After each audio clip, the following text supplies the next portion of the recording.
Hello, I'm Dick Foth, and welcome to Known, Stories to Make Sense of It All.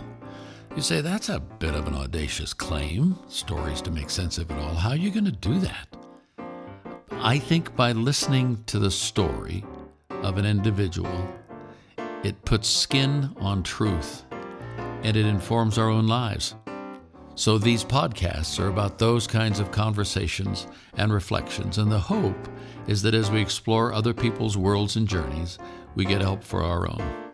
At the heart of it all, we want to engage the story of Jesus of Nazareth to get perspective, actually, for how life really works. Thanks for tuning in. Let's do this.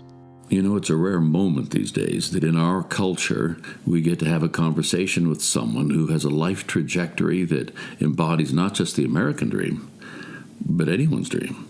This is a story of a man from rural beginnings in South Texas who pursued a course of interest and study that brought him to the halls of academe and ultimately national and international prominence in his chosen field, agricultural sciences. In short, that's about food. He has a global view of the need for adequate food resources. This is how he says it. I believe that production of food, fiber, and fuel through agriculture is an honorable profession, fundamental to human existence, and that meeting the needs of the expanding global population is essential to survival and prosperity in our human species. Through all his achievements over the last 50 years, there shines a wonderful combination of keen intellect, engaging personality, and a humble spirit. His name is Dr. Bob Easter, and I want you to meet him. My friend today is, my guest is Bob Easter, and we're sitting in Champaign, Illinois, 135 miles south of Chicago. And Bob, it's great to have you with me. Well, it's nice to see you again. It's good to be here. Really. Thank you. Thanks. I detect in you, and this is a setup, I detect in you a slight Texas accent. I can't escape it, can I? As hard as I try. Tell me where you were born and brought up. This is my standard question. Where are you from originally? I was born in San Antonio, Texas, actually, but it was the nearest hospital to our little town, 100 miles west, almost to the border with Mexico. Okay. So that's where I grew up, in a town of about 750 people. Uh-huh. Majority Latino, so I speak bad Spanish fluently as a result of that. And had a good little school, so I had the good fortune of growing up in a school with a lot of opportunity. We were all in the band, we all played sports, we all did everything. Really? So I had those opportunities, and then attended a community college for 2 years locally, and the area had been developed after early 1900s because there was water. If you drill a well, water just bubble out on the surface. And my family had moved there from Missouri, and what they didn't realize was that was a little geologic pocket of water. And once it was used up, it was dry. Okay. And so by the 1960s, my dad was seeing the future. And he would say to me, Bob, you've got to get an education. What did he do? What did your dad do? He was a farm manager for an investor. And he said, you've got an education because there's not going to be a future here. And that was good advice. I never had a guilt about not going back home. So sure. I went from there to Texas A&M, right, and did 2 degrees there. And as I was my first was actually an agricultural education. Okay. I've been very much impacted by my high school VOAG teacher, vocational agriculture, and I thought I wanted to do that.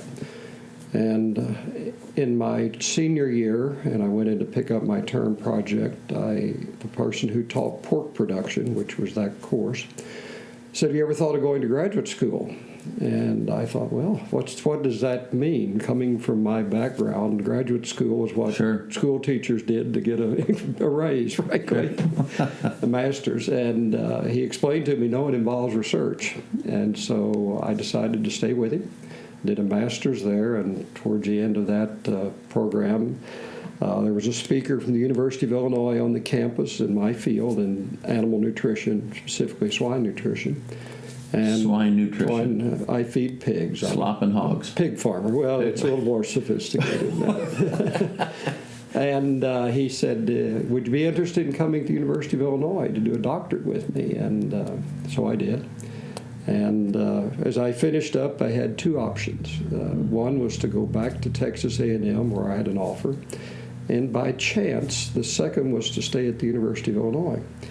And my heart said, you got to go back to Texas. Once a Texan, you never leave Texas. My wife's from Missouri. We had met at Texas A&M, and she's much more logical, and she said, you got to stay where the hogs are. So for the next 40-odd years, I stayed at the University of Illinois. She's from the Show Me State. That's right. Show me the money. Well, the person that you came to work under at that time was Dr. David Baker. That's correct. Who's a mutual friend now gone on, but he went to the National Academy of Sciences later in his he did. He career. was one of the very few agricultural scientists that has been made a member of the National Academy. Really? A truly remarkable individual. And wasn't it especially amino acids? It's amino acids, which is a subdiscipline of nutrition.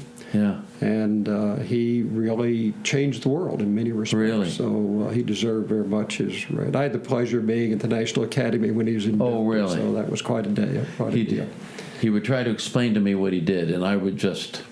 And I'd nod and say, well, that's amazing. Didn't have a clue. Yeah, well, he was a truly remarkable individual, not just as a scientist, but also as a very spiritual individual, a very person of enormous integrity. So you came here to study research in swine nutrition. That's correct. You ended up being an administrator, head of the ag sciences area, or the. After 20 years, I became head of my home department, animal sciences. Okay. And then 5 years later, I was asked to be dean of the College of Agriculture, Consumer, and Environmental Sciences, the Ag School. Yeah. And I did that for 8 years. And I announced my retirement, and I was asked to stay on for a few months to be the interim provost. To that position was filled. Okay. And for our listeners, what's a provost? The provost is the senior academic officer on a campus, and usually the number two person in terms of campus administration on the local campus. And the individual who has responsibility for budget, typically, which becomes... So, what's the budget when you were we provost? Were just a bit north of $1 billion, I guess. $1 billion? On this campus, yeah. How many students on this campus? This campus then had about 40,000. I think this year it's increasing. It's up close to 40,000. $40,000, $1 billion budget. Yeah. And you grew up on a pig farm. Okay, correct. This is good. I did that for 5 months. There was a series of unfortunate and untimely retirements, and I was asked to stay on to be the chancellor of the campus as an interim. So what's a chancellor? Chancellor is the senior. He's in charge of the campus. He's the guy. University of Illinois is a system. There are 3 campuses, so the chancellor is responsible for the flagship Urbana-Champaign campus. And I insisted throughout that process that I was going to retire. And at the end of 2 years, they had located a very capable lady to be the chancellor, and I happily retired. Okay. And then 5 months later, the person who had been hired to be the system president resigned, and I was asked to return as to be the president. The president of the system, campuses? The 3-campus system with about 80,000 students, about a $4 billion budget. Okay. It was an interesting. My wife and I owned some farmland north of town, and we were out one afternoon picking up a few rocks out of a waterway that our daughter could use to build a fire pit in the back of their home. I get this call on the cell phone, and Chris Kennedy, whose father was Bobby Kennedy, was board chair, and he said, "Hey, Bob, what are you doing?" I said, "Well, I'm picking up rocks." And his response was, a very long pause, and I think going through his mind is I'm going to ask this person to be the president of the University of Illinois, and then on Sunday afternoon he's picking up rocks. So this may not be his best move. Yeah, his finest hour. That's right. So we had the conversation a couple of days later, and I said, "Well, Chris, is this 6 months?" Or he said, "No, you got to stay at least 2 or 3 years because we want things to stabilize." And for whatever reason, they thought I guess I was could help with that. So I spent 3 years as president, and then retired, and was replaced by a very capable individual. So how long ago was that? Just over 2 years ago. So it's recent by my standards. Yeah, well, that's correct. I mean, it's just yesterday. Well, it seems like it, but when I read the local paper, I'm just glad that I don't have to go to that office. There's always budget issues. There's always other kinds of things to deal with. So, wow. But I've had for me, a totally unexpected life. And what has been truly unique is that, and I think about this, I've actually never applied for a job. Wow. Dave Baker asked me to come to Illinois for a PhD, invited me to.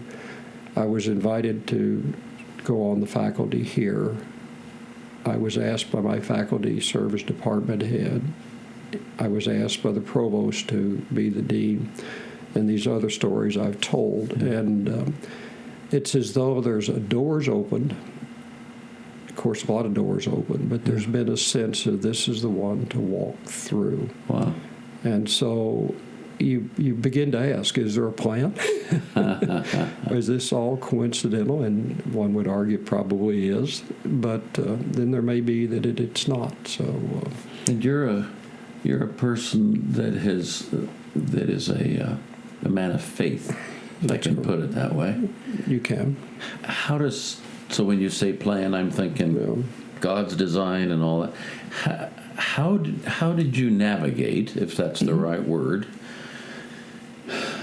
the scientific structure, the scientific methodologies, all of the things that come into play on any university campus? How did that work? How did people see you? Because I know a lot of settings, but people who are very good at what they do, but are people of faith, are sometimes maybe often discounted.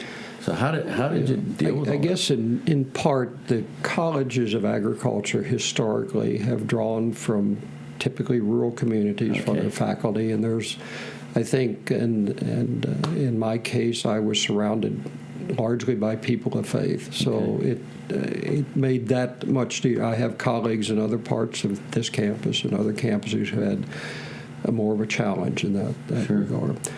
I guess for me, maybe I'm really old-fashioned, but if you go back and think of the people who did a lot of the very early science in the 1800s, when the Western world was really opening up to this after the Renaissance scientific method, they saw, and many of them were clergymen. Yes. They saw their role as expanding the understanding of God's creation. Okay. And I think of science in that way. There's a world out there that has been created, and my role is to just get a little better insight into how it all works. And so it's been a very interesting journey, and I've been very comfortable in that, doing that. I have a friend who's now gone. You may have known him at the university, who was one of the top analytical chemists in the world. He was a spectroscopist by the name of Dr. Howard Momstead. I know who. Yeah, I didn't know him personally. There's actually a book about him. Yes. Which I've read. Howard was a dear friend. We've traveled to India together. We've done all kinds of, and especially was light, use of light for scientific measurement. And when he won the Fisher Award, which was American Chemical Society, I think he was the second or third recipient. They had a big gala at the Americana Hotel in New York City, Black Tie Deal. And he gave a speech at the end. They had done a symposium, given speeches, and at the end he gave a speech. And then he just said, all of my life I've been studying God's creations. And 6 years ago, 6 years ago, I discovered God. And all that I am and ever hope to be is because of this Jesus, because of this God. And he took off his lavalier and put it down. And the whole assembly came to their feet in a standing ovation. And I came back and told David Baker this, and David said, I've never heard of that. Scientists don't stand up and cheer for somebody. But that statement, that willingness to speak of God is a powerful thing. It is. How do you encourage students, undergrad, grad, whatever? How do you encourage students to walk out life and faith? You know, I think within the public university system and the world we're in, overt proselytizing, if I could use that word, is just something you don't do. Doesn't work. So I think you do it through your lifestyle and the life you live, and hopefully they see a reflection of Christ in your life.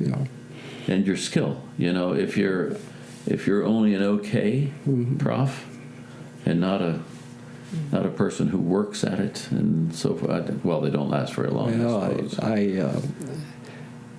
I've always said this about the University of Illinois, and you could say that I'm probably been brainwashed by being here my whole career in some sense, but it does have an environment, department by department, that allows pretty mediocre people like me to do things they couldn't do other places. So don't go too far with that notion. This is going around the world, but don't let that bother you. That's what a great thought. Yeah. I think, let me just ask this, and this is a conversation more than an interview, I think. You've seen generations now of young people come through. I had the privilege of being a college president of a small college, church-related college, which is nothing compared to what you've done. But watching students come through,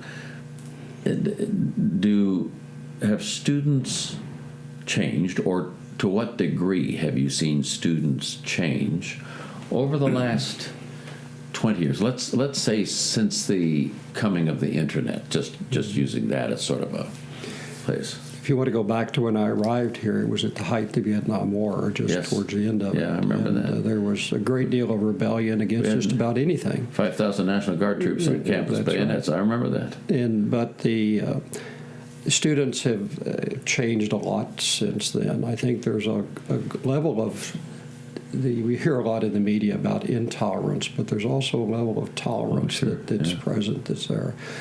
You refer to the coming of the internet and it having a profound influence on every dimension of our lives, and the academy is no different. Right. And the ability to use that technology and the extent to which students are using it for learning opportunities and then social relationships and so forth has profoundly changed the kind of the world that we live in. I still give some lectures in my old pork production class, and it's now, for years I used overheads and I wrote on them with a pen. And today it's there's I think a dozen or so TV screens around the wall.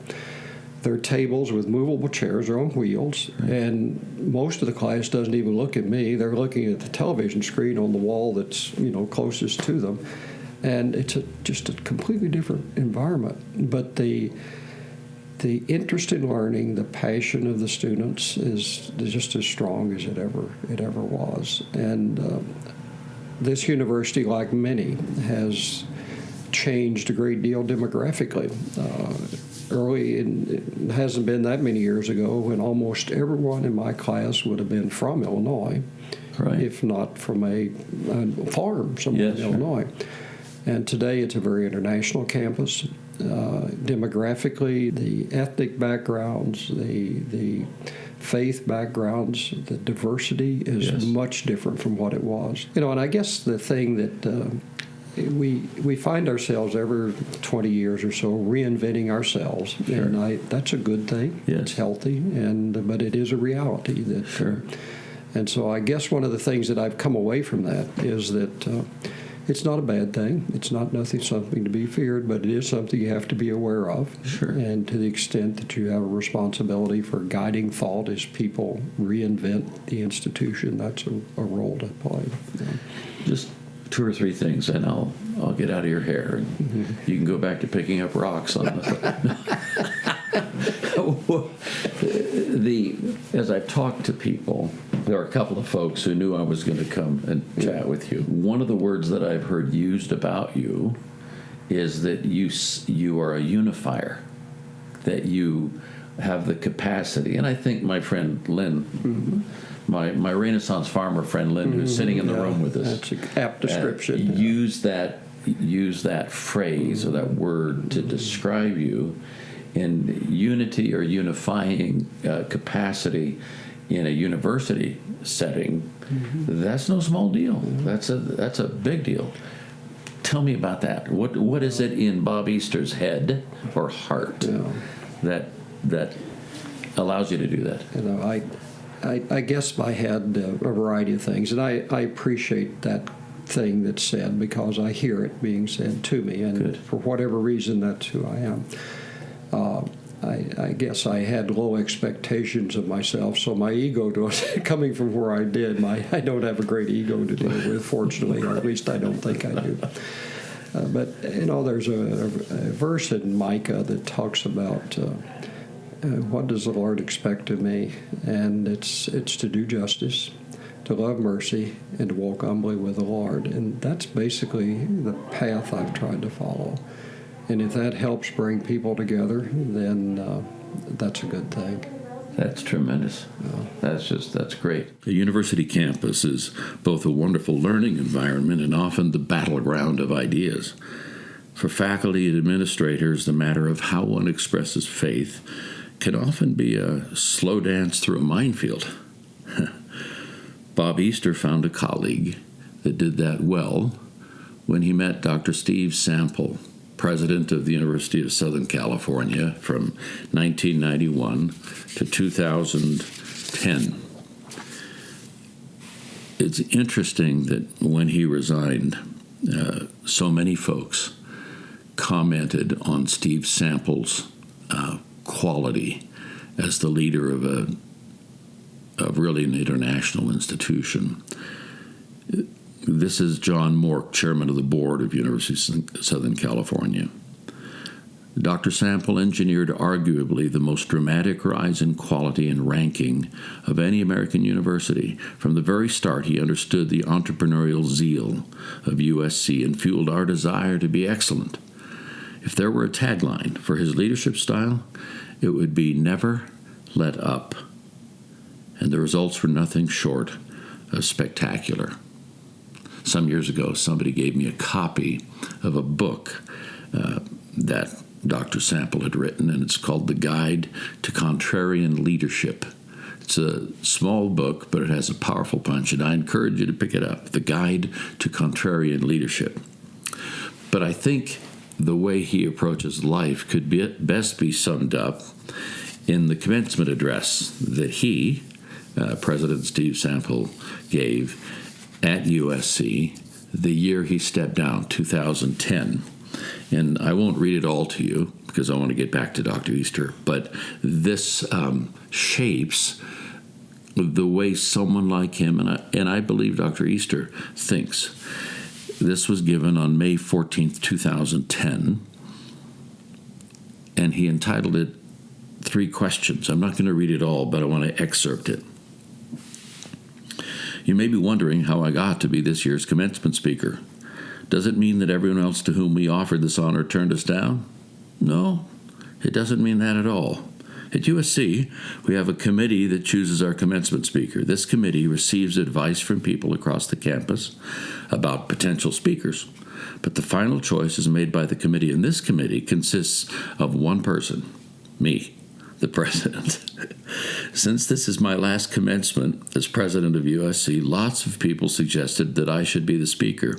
I referred this suggestion to the committee of one, and lo and behold, it passed muster. He goes on to say, I don't wish to focus on your professional or political developments in this commencement address.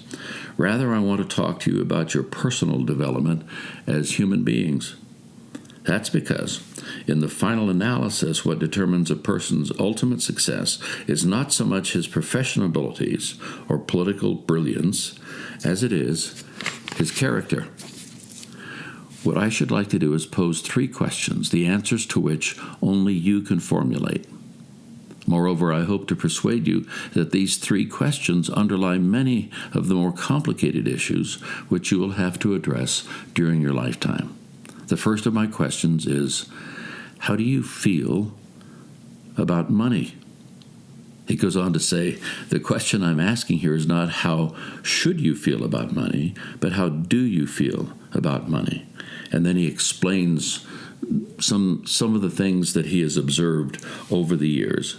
His conclusion is this: if a person can discover early on how he feels about money, he will be able to address many of life's choices in a more definitive and satisfying way. My second question, he says, is a bit peculiar, but it is prompted by my concern that in an insidious sort of way, America is mistreating his children. So my second question to you is this: how do you feel about children? Both those you will someday call your own and those of your neighbors as well. He expands on that by saying, is there another industrialized nation that subjects its children to such high levels of violence at home, at school, and on the streets as ours does?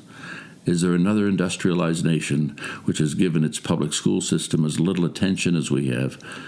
All of you graduating this morning are fortunate to have attended good schools and an outstanding university, and yet here we are, one of the wealthiest nations in history, and we have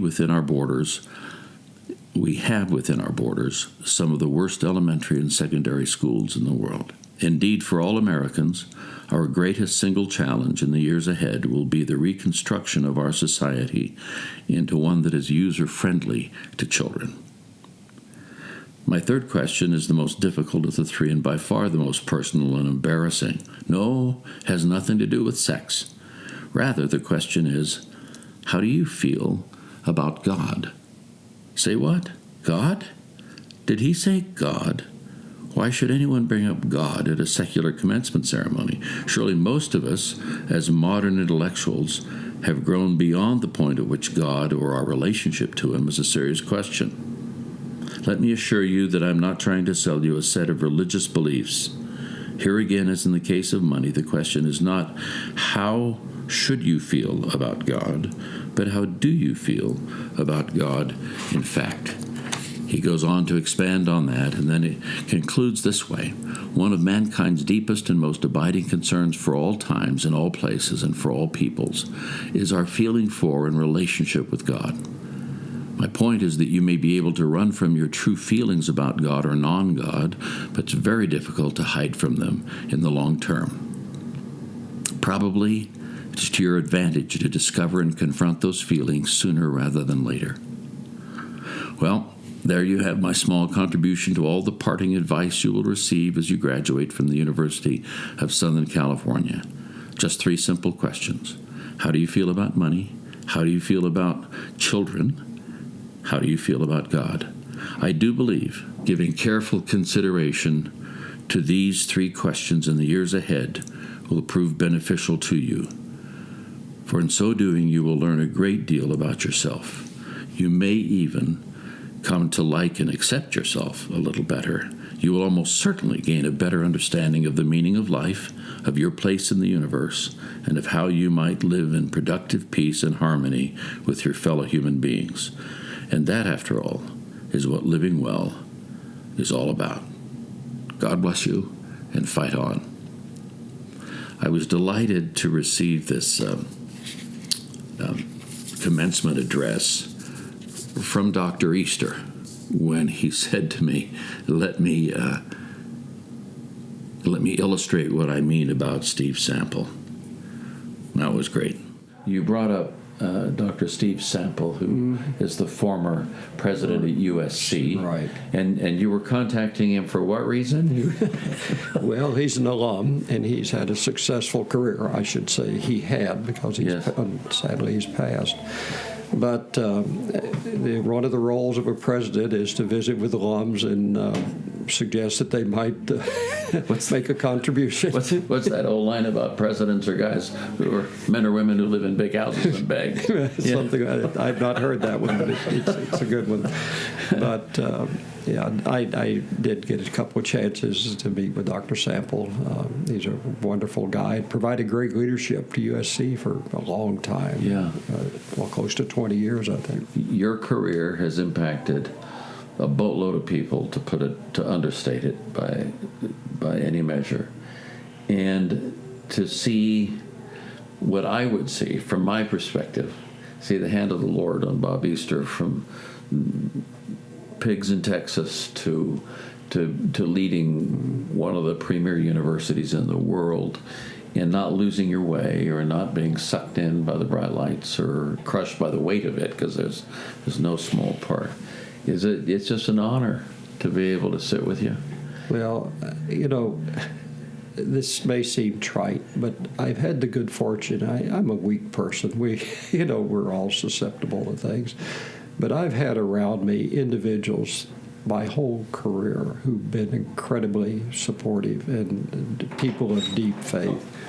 And I think that's been part of the reason I've been able to do anything that I've done. So we don't do it alone.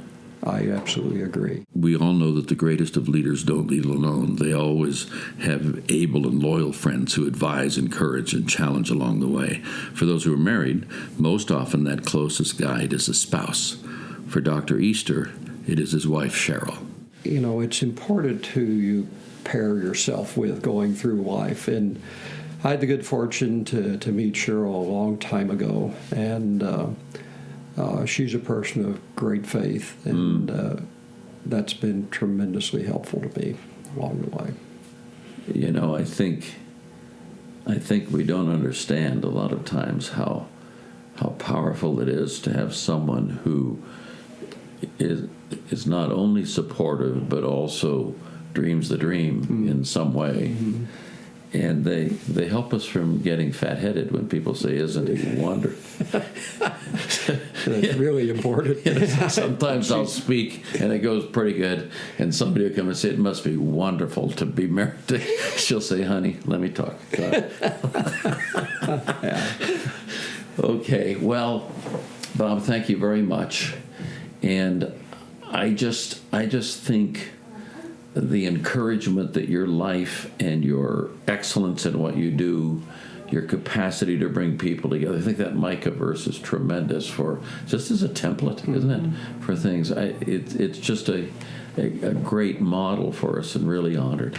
I have one last question. It's not a deep question. Ruth and I would do conferences every once in a while, and one of my questions I like to ask is, what did you do for fun as a kid? I asked this question once in Virginia, and a lovely blonde lady in the front row raised her hand and said, "I rode pigs." Mm-hmm. I said, "Really? I'm from Oakland, California. That doesn't compute." I said, "How do you ride a pig?" She said, "I was brought up in Iowa, and what you do is you get up on a trough, and you don't want one of those 400-pound sows that just had a litter, because they're mean. You jump on their back, and you grab their ears, and off you go." And the crowd, we had about 200, they just started laughing. I said, "Just for fun, anybody else here ever ride a pig?" And like 5 guys came out of the closet. Wow. So I'm just my question for President Emeritus of the University of Illinois. Did you ever ride a pig, Bob? This is going to disappoint you, but I've not ridden a pig. Oh, no. The only thing close to that, having grown up in South Texas, you're a cowboy. I mean, that's just part of the deal. Yeah. And I decided one fine day that I would bring the hogs in with a horse, and I learned that pigs don't herd like cattle. Is that? I wouldn't. That didn't lead me to try riding one of them either. Well, I just want you to know, this is a piece of information you probably didn't pick up, but there's a whole fraternity and sorority of Swine Sitters Anonymous around the world. I've asked this question all over the world, and there's always somebody. Somebody who wrote a pig. That's remarkable. So I learn something new every day. Well, there you go. And Johnny Carson and Ed McMahon used to have the big challenge: what's smarter, a pig or a horse? What would you say? Well, the pig is. The pig is. Yeah. There you go. I think that's demonstrable. But at any rate, Dr. Bob Easter, President Emeritus, University of Illinois, I'm grateful for your life, for your wisdom, for your time with us. And I think there are some folks out there who are encouraged because of what you've said and how you've spoken today, and I'm grateful. Thank you. So as we wrap up this podcast, I come back to our title, An Unexpected Life. That title is a positive truth. That Bob Easter story is a profoundly fruitful account of the tenacity of a man and the faithfulness of God. The words that Bob quoted from the prophet Micah are worth hearing one more time and taken to heart. Micah 6:8. He has told you, O man, what is good. And what does the Lord require of you? Except to be just and to love kindness and to walk humbly with your God. So be it.